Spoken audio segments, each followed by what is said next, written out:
ये रामचंद्र जी हैं। आगे क्या लिखा है? रामचंद्र पुलिस की गिरफ्त में। रामचंद्र यादव ई रिक्शा चलाकर पाल रहा है परिवार।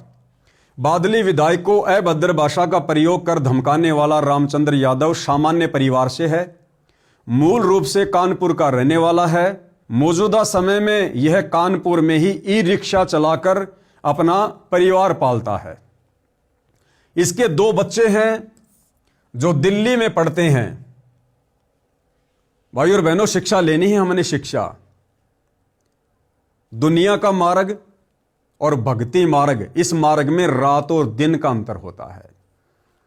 दुनिया को अपने भविष्य का ज्ञान नहीं है, दुनिया को अध्यात्म का ज्ञान नहीं है, दुनिया को मोक्ष का ज्ञान नहीं है। दुनिया केवल दुनियादारी को ही जानती है, पहचानती है, समझती है कि यदि हमारे पास में पैसा होगा, 4 लोग हमें जानते होंगे, तो समाज में हमारी इज्जत होगी, अच्छे से रहेंगे, खाएंगे, पिएंगे। जिसके पास अच्छा पैसा है, बढ़िया प्रॉपर्टी है, बस वो इंसान समझो उसने अपने जीवन को सफल कर लिया। लेकिन भाई और बहनों, अध्यात्म के अनुसार जिस व्यक्ति के पास में शास्त्र अनुकूल सत भक्ति नहीं है, जिस व्यक्ति ने तत्वदर्शी संत को अपना गुरु धारण नहीं किया है, वो व्यक्ति चाहे देश का प्रधानमंत्री क्यों ना है, वो अपने जीवन को नरक बना रहा है, अपने भविष्य को नरक बना रहा है। सतगुरु से उपदेश ना लेकर, सत भक्ति शुरू ना करके, आज भले कोई देश का प्रधानमंत्री है, बहुत बड़ा विधायक है, मंत्री है, अगले जन्म में वो लक 84 योनि में जाएगा, गधे, कुत्ते, सूअर के शरीर भोगेगा, तरह तरह के कष्ट, यातनाएं, पीड़ाओं का सामना करेगा, नरक में जाएगा।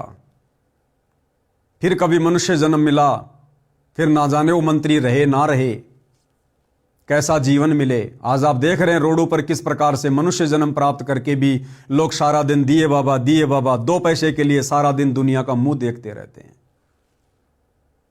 तो भाई और बहनों, भक्ति मार्ग और जगत का मार्ग, इसमें रात और दिन का अंतर है। तो यहां पर क्या लिखा गया है कि रामचंद्र यादव की 2 संतान हैं, एक लड़का है, एक लड़की है, क्योंकि दास तो पर्सनली जानता है, एक लड़का, एक लड़की। भाई और बहनों, रामचंद्र यादव का काम पहले बहुत अच्छा चलता था। 1-2 गाड़ियां थी उसके पास में, स्कूल में लगा रखी थी, बच्चों को लाता था, छोड़ता था। और रामचंद्र यादव ने अपने बच्चों को यह सोचकर अच्छी शिक्षा देनी शुरू की, अच्छे प्राइवेट स्कूल में उनका दाखिला दिलवाया कि ये बच्चे बड़े होकर अच्छी नौकरी लगेंगे। और उन्होंने वैसा ही किया। रामचंद्र यादव ने अच्छी स्कूल में बच्चों का एडमिशन करवाया। लेकिन जब मैं रामचंद्र दास के पास कानपुर कभी कभार जाता था, तो मैं ये भी सुना करता था कि बच्चों की फीस का जुगाड़ हो नहीं पा रहा है। रामचंद्र यादव की इनकम कम है, बच्चों की फीस ज्यादा है। तो दास ने उनको एक आध बार सलाह भी दी थी कि भगत जी, हम भक्ति मार्ग में हैं। आज हमें पता चल गया कि हमारा भविष्य किस चीज में है। आज हमें पता चल गया कि हमने करना क्या है। ये पढ़ाई तो हम असंख्यों जन्मों में पढ़ चुके हैं। ये आप और हमारा पहला मनुष्य जन्म नहीं है। हम असंख्यों मनुष्य जन्म प्राप्त कर चुके हैं। किसी जन्म में हम जज भी रह चुके हैं, देश के राजा भी रह चुके हैं, बड़े बड़े मंत्री और प्रधानमंत्री तक की भी हमने पदवियां प्राप्त की हैं। आज कहां है वो शिक्षा? जिस शिक्षा को प्राप्त करके 15-20 वर्ष तक पढ़ाई करके, माता पिता का पैसा खर्च करके, अपना अनमोल समय बर्बाद करके हमने किसी जन्म में जो पढ़ाई पढ़ी और हम बहुत बड़े वकील बन गए, जज बन गए, और उसके बाद जब हमारी मृत्यु हो गई, हमें अगला जन्म मिला, उस जन्म में हमारे को फिर से पढ़ाई पढ़नी पड़ी। अगला जन्म हमारे को गधे का मिला, कुत्ते का मिला, फिर हमें किसने स्कूल में एडमिशन दिलवाया? तो ये जो शिक्षा है, ये तो केवल यहीं तक 2 टाइम की रोजी रोटी का ही साधन है। और ये गारंटी नहीं है कि यदि आप अपने बच्चों को बहुत अच्छा पढ़ाओगे, लिखाओगे, तो आपके बच्चे बहुत बड़ी नौकरी लग जाएंगे। नौकरी लगना भी उनके भाग्य के ऊपर है, उनकी किस्मत के ऊपर है। आज हमारे देश में लगभग 10 करोड़ बच्चे हर साल डिग्रियां लेते हैं, उनमें से मुश्किल से 10 लाख बच्चे नौकरी लगते हैं, मुश्किल से 10 लाख। बाकी लोग क्या करते हैं भाई? तो गुरुदेव भगवान ने हमें सत्संगों में यही बताया, यही समझाया कि बच्चों, नकली शिक्षा को कम करो और जो असली शिक्षा है, जिससे हमारा भविष्य भी सुधरेगा, जिससे हमें मोक्ष भी मिलेगा, हमारा ये लोक भी सुखी रहेगा, हमारा परलोक भी सुखी होगा, वो आध्यात्मिक शिक्षा हमने ज्यादा पढ़नी है। उस आध्यात्मिक शिक्षा को हमने ज्यादा महत्व देना है। सपोज कीजिए भाई और बहनों, आज रामचंद्र यादव अपने बच्चों को पढ़ा रहे हैं। अब बच्चों को भक्ति मार्ग में भगत होने के बावजूद, संत रामपाल जी का तत्व ज्ञान प्राप्त होने के बावजूद, यदि रामचंद्र यादव अपने बच्चों को नौकरी के लिए पढ़ा रहा है, अब कानपुर से बच्चों को स्पेशल दिल्ली में पढ़ाना मकसद जाहिर है नौकरी का। तो भाई और बहनों, ये हमारे ज्ञान की कमी है, हमने अभी भक्ति मार्ग को समझा नहीं है। विचार करो, रामचंद्र यादव अपने बच्चे को दिल्ली में पढ़ा रहा है, साल का कई लाखों रुपया अपने दोनों बच्चों के ऊपर लगा रहा है। सोचिए भाई और बहनों, रामचंद्र यादव का बच्चा या मेरा बच्चा, एज ए एग्जाम्पल दास दे रहा है, सोचिए रामचंद्र यादव का बच्चा कल को पढ़ लिख के और बहुत बड़ा कोई अधिकारी बन गया। अधिकारी बनने के 2 महीने बाद किसी बस दुर्घटना में या अन्य किसी कारण से, किसी बीमारी से, हार्ट अटैक से यदि रामचंद्र यादव के बच्चे की मृत्यु हो जाती है, तो विचार करो भाई और बहनों, क्या फायदा दिया उस शिक्षा ने, क्या फायदा दिया उस पढ़ाई लिखाई ने, क्या फायदा दिया उस नौकरी ने आपको, जिसके भविष्य के विषय में पता नहीं। क्या वो नौकरी, क्या वो पढ़ाई आपके बच्चे के जीवन को बचा सकती थी? क्या बच्चे के जीवन को बचाया? नहीं। क्या उस नौकरी ने, उस शिक्षा ने आपके बच्चे के भाग्य में कोई परिवर्तन किया? नहीं। लेकिन सतगुरु रामपाल जी परमेश्वर कहते हैं कि बच्चों, आप अपने बच्चों को सांसारिक पढ़ाई पढ़ाओ, लेकिन केवल उतनी जितनी आवश्यक है, यानी 8वीं 10वीं लास्ट। यदि आप भगत हैं संत रामपाल जी के और तत्व ज्ञान समझ में आ गया है, यदि आप अपने बच्चे को किसी नौकरी के मकसद से पढ़ा रहे हैं, तो आप दुनिया के सबसे बड़े मूर्ख व्यक्ति हैं, सबसे बड़े मूर्ख व्यक्ति। क्योंकि ये पढ़ाई लिखाई, ये शिक्षा, ये अक्षर ज्ञान केवल परमात्मा ने आप और हमें इसलिए दिया कि हम इस कलयुग की बिचली पीढ़ी में, जब हमारे गुरुदेव भगवान हमारे को शास्त्र खोल खोल के दिखाएं, हम उन शास्त्रों को आंखों से देख लें कि वास्तव में भक्ति क्या है, भक्ति मार्ग क्या है, भगवान कौन है, ताकि हमारी आत्मा इस भक्ति और भगवान को स्वीकार कर ले और हम मोक्ष प्राप्त करने के योग्य बने। ये शिक्षा परमात्मा ने हमें नौकरी के लिए नहीं दी थी। नौकरी तो केवल एक लड्डू था जो परमात्मा ने फेंका था, क्योंकि बिना सवारत के इस गंदे लोक में कोई भी अपने बच्चों को नहीं पढ़ाता है। अगर ये नौकरी रूपी लड्डू शिक्षा के बदले में परमात्मा समाज में ना फेंकता, आज कोई भी व्यक्ति अपने बच्चों को नहीं पढ़ाता। और यदि माता पिता अपने बच्चों को नहीं पढ़ाते, तो आज सतगुरु रामपाल जी कैसे शास्त्रों में लिखी सच्चाई अपनी आत्माओं को बताते, समझाते।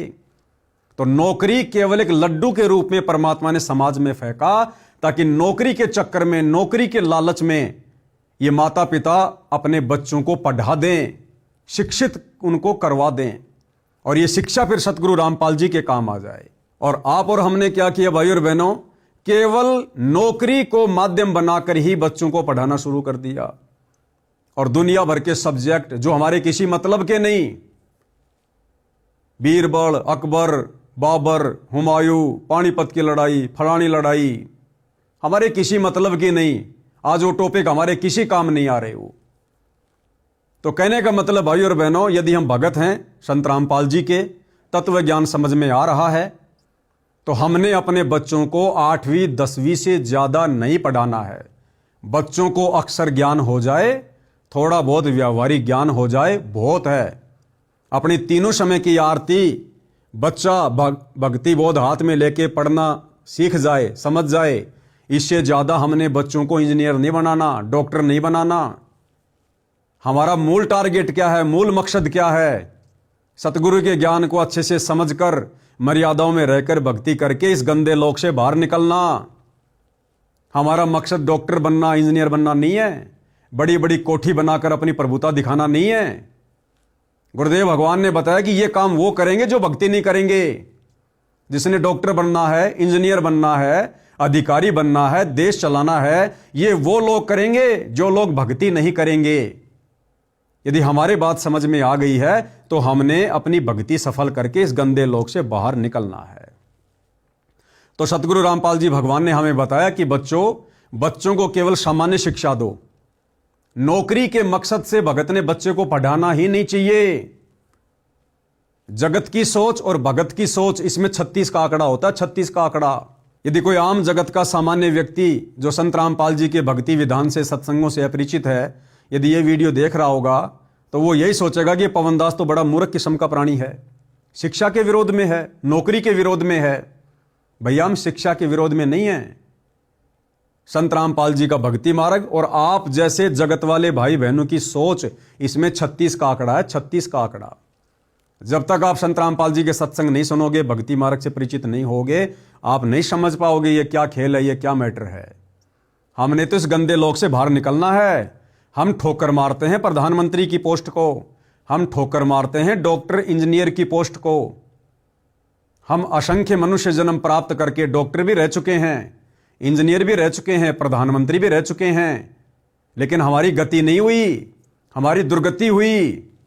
क्योंकि परमात्मा की वाणी है, एक हरि की भक्ति बिन राजा गधा होए, माटी लदे कुमार की घास न डाले कोई।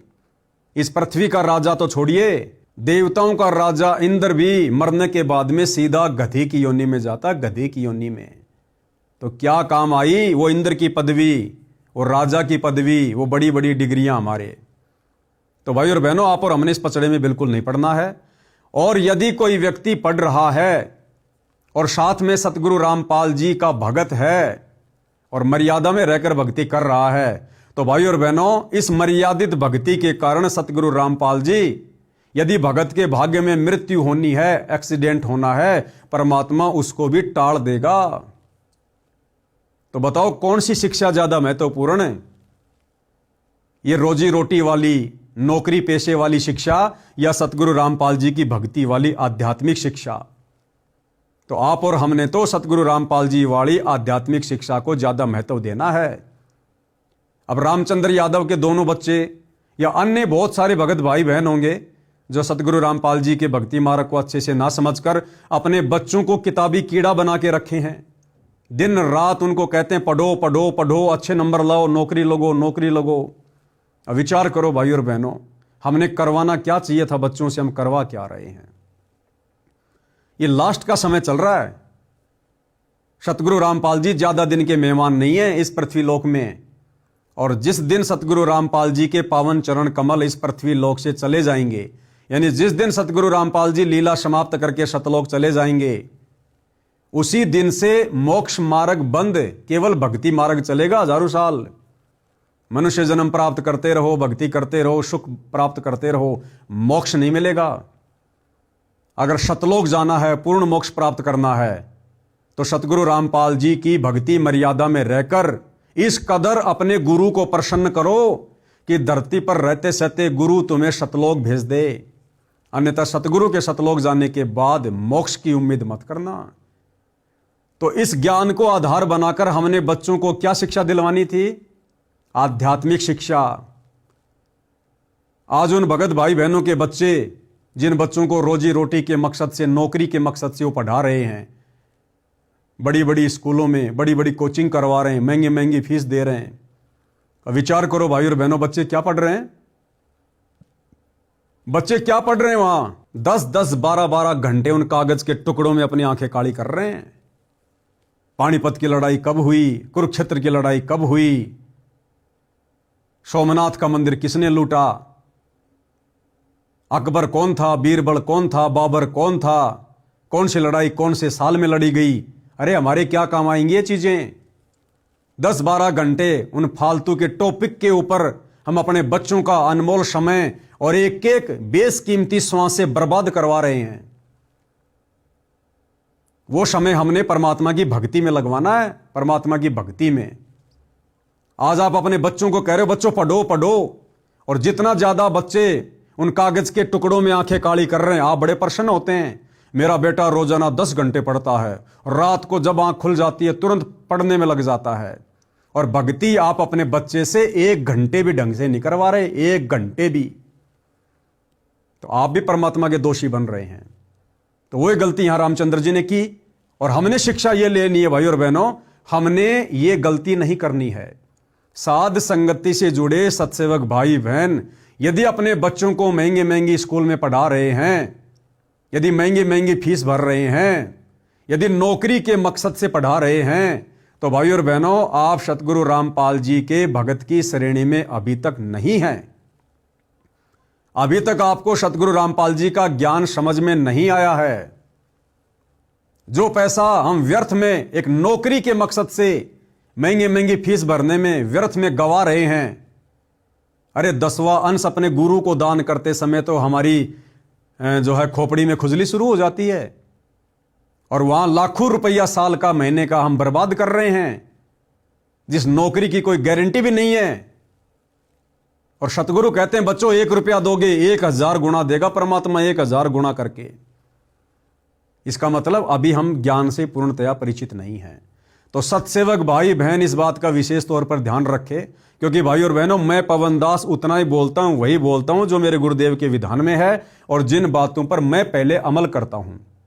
मैंने अपने बड़े लड़के को केवल 10वीं तक पढ़ाया, छोटे लड़के को केवल 7वीं तक पढ़ाया, और मेरे भाई के 2 बच्चे मेरे साथ में रहते हैं। उनकी माताजी की मृत्यु के बाद दोनों बच्चे मुश्किल से 2री या 3री, बस इससे ज्यादा स्कूल में नहीं गए, और अच्छे से पढ़ते हैं, नित्य नियम करते हैं, कोई दिक्कत नहीं है। 12वीं कक्षा का बच्चा भी इतनी अच्छी हिंदी नहीं पढ़ता होगा जितनी अच्छी हिंदी बच्चे मेरे भाई के लड़के जो परमात्मा के भगत हैं, एक लड़का एक लड़की जो वर्तमान में पढ़ रहे हैं और परमात्मा की भक्ति कर रहे हैं, उन कागज के टुकड़ों में स्कूल कॉलेज में जाकर अपनी आंखें खराब नहीं कर रहे।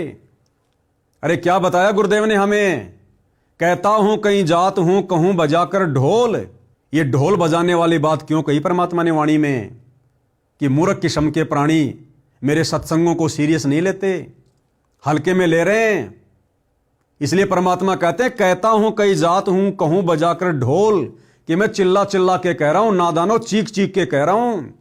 श्वास जो खाली जात है वो 3 लोक का मोल, एक मनुष्य श्वास और 3 लोक से कीमती, पृथ्वी लोक, पाताल लोक, स्वर्ग लोक, इन तीनों लोकों की संपत्ति से ज्यादा कीमती एक मनुष्य की श्वास है। अब सोचिए आप अपने बच्चों को उस नौकरी के लालच में आप कहां लेकर जा रहे हैं, कितना समय और श्वासें बर्बाद करवा रहे हैं। ये समय और श्वासें क्यों दिए थे परमात्मा ने? भक्ति के लिए। आगे चल के रोना पड़ेगा, पछताना पड़ेगा, गया हुआ समय फिर कभी लौटकर वापस नहीं आता। तो यह गलती भाई और बहनों, साथ संगति से जुड़े भगत भाई बहनों ने बिल्कुल भी नहीं करनी है। 8वीं 10वीं से ज्यादा बच्चों को मत पढ़ाओ, नौकरी का मकसद अपने दिलो दिमाग से निकाल दो। आने वाले समय में नौकरियां नहीं है, ये तुम्हारी व्यर्थ की पढ़ाई व्यर्थ में जाएगी। ये तुम्हारी डिग्रियां जो आज तुम लेके खुश हो रहे हो, प्रसन्न हो रहे हो, ये डिग्रियां तुम लोगों ने आग के हवाले करनी पड़ेंगी, जलानी पड़ेंगी, फाड़नी पड़ेगी। आने वाला समय युग परिवर्तन 2028 के बाद संत रामपाल जी का है, और संत रामपाल जी के साम्राज्य में, संत रामपाल जी के भक्ति मार्ग में जब पूरे विश्व में केवल उन्हीं का साम्राज्य होगा, तो संत रामपाल जी के साम्राज्य में नौकरियां ये कागज की डिग्रियां देखकर, ये MA, BA, BEd, PhD की डिग्रियां देखकर नहीं मिलेंगी। सेवा मिलेगी भगत का आचरण देखकर, भगत का व्यवहार देखकर, भगत की मर्यादा देखकर, भगत का भक्ति धन देखकर। तो भैया आंखें खोलो। दास पहले भी 2-4 वीडियो बना चुका है इस फर्जी शिक्षा के ऊपर। ये जितनी आवश्यकता थी परमात्मा ने हमें दिलवा दी, और जितनी आवश्यकता है बच्चों को उतनी दिलाओ, ज्यादा आध्यात्मिक शिक्षा दिलवाओ। तो जो गलती यहां रामचंद्र जी कर रहे हैं, जिन बच्चों को पढ़ाने के चक्कर में उन्होंने अपनी गाड़ियां बेचनी पड़ी, और आज वो रामचंद्र अपने बच्चों की ढंग से फीस भी नहीं भर पाता होगा, क्योंकि इन्हीं सब बातों को लेकर कि सामान्य परिवार से है, काम धंधा इतना अच्छा है नहीं, बच्चे पढ़ रहे हैं दिल्ली में, रहने का खाने का लाखों का खर्चा, लाए कहां से, उधार कोई कितने दिन देगा। तो इन्हीं सब बातों को लेकर धीरे धीरे मानसिक संतुलन बिगड़ना शुरू हो गया। ऊपर से साथ संगति छोड़ दी, गुरु को परमात्मा नहीं मानता, और अंत में क्या हुआ, काल का दाव लग गया। मेंटली डिस्टर्ब, लोगों को फोन पे धमकियां देने लगा, गालियां देने लगा। जबकि भाई और बहनों, रामचंद्र यादव तो भगत है। अरे इस प्रकार से गालियां तो कोई आम समाज का व्यक्ति भी नहीं देता। वही व्यक्ति दे सकता है जो या तो मेंटली डिस्टर्ब हो, या बहुत बड़ा कोई बदमाश हो, कोई गैंगस्टर हो, जिसका कोई शवारत हो, जिसका यह धंधा हो लोगों को डरा के धमका के अपना पेट भरना। तो रामचंद्र यादव जी किस कैटेगरी के इंसान हैं आप जी देख सकते हैं। इन्हीं बच्चों की मोटी मोटी फीस भरने के चलते, व्यर्थ में बिना ज्ञान के, और धीरे धीरे मेंटली डिस्टर्ब, और संत रामपाल जी का भगत होने के बावजूद भगत के मुख से तो सत साहिब निकलना चाहिए, जय बंदी छोड़ के निकलनी चाहिए। परमात्मा कहते हैं जग में बैरी कोई नहीं, जो मन शीतल होए, या आपा को डार दे, दया करे सब कोई। परमात्मा तो हमें यह शिक्षा देते हैं। फिर ये गाली निकालने की आदत कहां से लगी? क्योंकि गुरुदेव की मर्यादा में नहीं है ना। बच्चों को नौकरी के मकसद से पढ़ाना, इतना ज्यादा पैसा खर्च करना, व्यर्थ करना, तो सतगुरु फिर भगत के ऊपर दया नहीं बख्शता, और उसी के चलते मेंटली डिस्टर्ब, और फिर लोगों को गालियां निकालना, और उन्हीं गालियों को निकालने के चलते मर्यादा टूटना। और आज देख लीजिए कहां बैठे हैं, वो जेल में बैठे हुए हैं, और आने वाले इतिहास में भगत समाज के सामने मुंह दिखाने के लायक नहीं। आने वाले समय में पता चलेगा कि रामचंद्र यादव जेल क्यों गया था, सतगुरु की सेवा में गया था या किसी और कारण से गया था, तो पता चलेगा कि मां बहन की गालियां निकालता था। क्या इज्जत रहेगी? क्या उसके बच्चों की इज्जत रहेगी? और रामचंद्र यादव के बच्चे बड़े बड़े हैं, लगभग 18-20 वर्ष के, एक लड़का एक लड़की।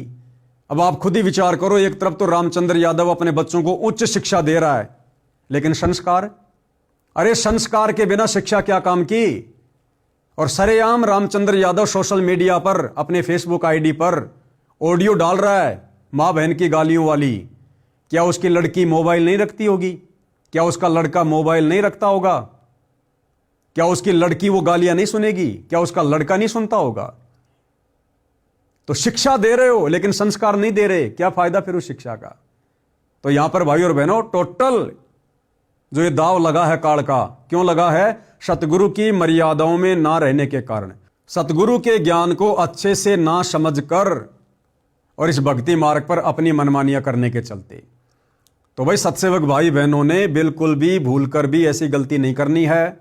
इस प्रकार की घटनाओं के माध्यम से केवल हमने शिक्षा लेनी है, शिक्षा, केवल शिक्षा।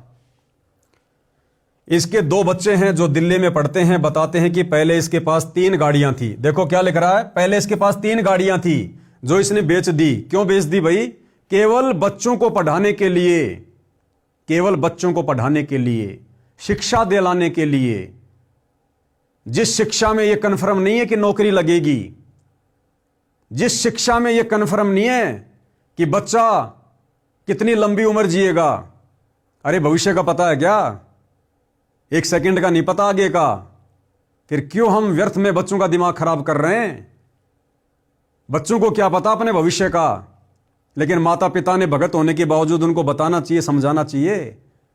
आज ये जो समय है, जो ये बचपन का समय है, बचपन में हम बच्चे को जिस रंग में रंग देंगे वो रंगा जाएगा। और बचपन में बच्चे के ऊपर भक्ति का जो रंग चढ़ता है वो बाद में नहीं चढ़ता। तो आज तो रामचंद्र जैसे भगत अपने बच्चों को रोजी रोटी के चक्कर में, नौकरी के चक्कर में भक्ति से दूर करके, हालांकि नाम भी दिलवा रखा है, लेकिन वो नाम किस काम का, जिस नाम से ज्यादा वो फालतू के, वो कागजी, वो कीड़े बने हुए हैं। तो आज रामचंद्र यादव जैसे लोग अपने बच्चों को पढ़ाई लिखाई में ज्यादा धकेल रहे हैं, और बच्चे उसी रंग में रंगे जा रहे हैं। और 20-25 साल के होने के बाद जब रामचंद्र यादव जैसे भगत कहेंगे कि बच्चों भक्ति करो, परमात्मा आया हुआ है, मोक्ष करवाना है, उस समय वो बच्चे अपने माता पिता की एक भी नहीं सुनेंगे, एक भी। क्योंकि आपने बचपन से उनको भक्ति के रंग में नहीं बल्कि उल्टे रंग में रंग दिया। तो कितना बड़ा धोखा भाई और बहनों यह काल हमारे साथ में कर रहा है। तो 3-3 गाड़ियां थी इनके पास में, वो गाड़ियां भी इन्होंने बच्चों की फीस भरने के चक्कर में बेच दी। और अब देखो भाई और बहनों, अब रामचंद्र यादव जी जेल चले गए, जल्दी आ जाते हैं, बहुत अच्छी बात है। यदि समय लग गया तो बच्चों की फीस कौन भरेगा? कौन भरेगा बताइए? या तो रामचंद्र यादव के जो घर से हैं, जो बहन जी हैं, या तो अपना सोना बेचो, चांदी बेचो, या उनका जो मकान है वो मकान बेचो। अगर रामचंद्र यादव साल 6 महीने जेल में रह जाते हैं, सपोज करो, उधर बच्चों को तो फीस चाहिएगी ना, बच्चों को तो रहने खाने का खर्चा चाहिएगा ना। वो बेचारी अकेली औरत कहां से लाएगी? भक्ति में आने के बाद रिश्तेदार हमारा कोई सहयोग जो है वो करते नहीं है। भगत समाज में लोग आपको पसंद करते नहीं, क्योंकि आपने सबको मां बहन की गालियां दे रखी हैं। अब वो अकेली औरत इतना खर्चा कहां से उठाएगी? या तो मकान बेचो या अपने जेवरात बेचो, तो क्या फायदा इस शिक्षा का? तो भाई और बहनों, आप और हमने शिक्षा लेकर आगे बढ़ना है।